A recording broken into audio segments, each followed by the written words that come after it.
Her ears spanned the width of a bird's wing, and they could flap in the worst wind. Shiny on the face and easy on the eyes, these hunters thought she was a banter, but to their surprise, when they asked who she was, what she was, why she was found crying, when they asked where she came from, they thought her origin was off-world because she pointed to the skies.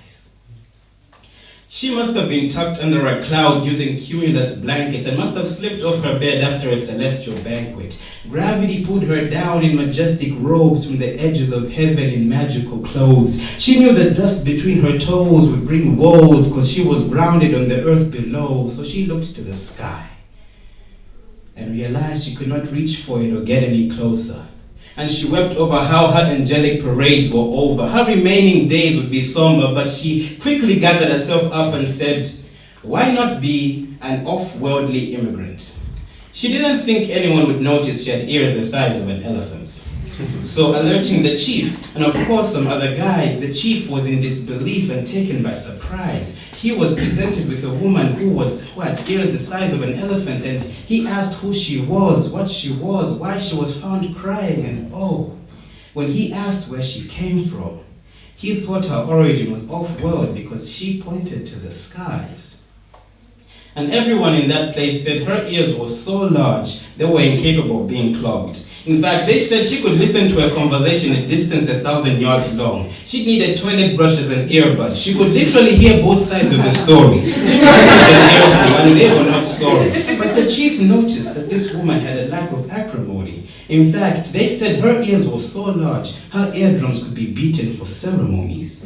But then this woman did not laugh.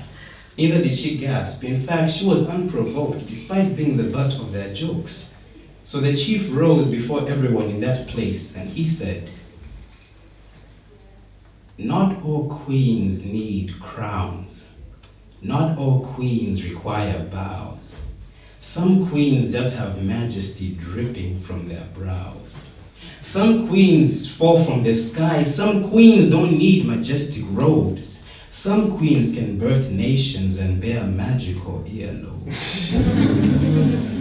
In that space, nobody laughed or gasped. In fact, they all froze, because the chief rose from his throne to approach this woman to propose.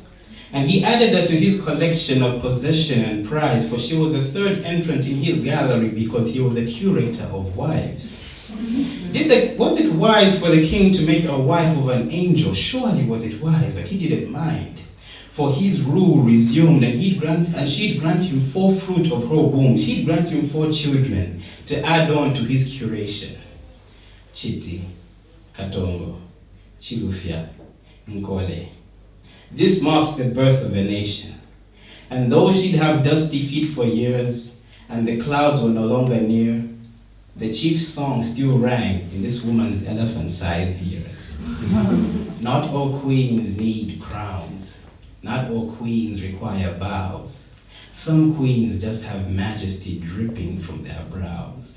Some queens fall from the sky. Some queens don't need majestic robes. Some queens can birth nations and bear magical earlobes.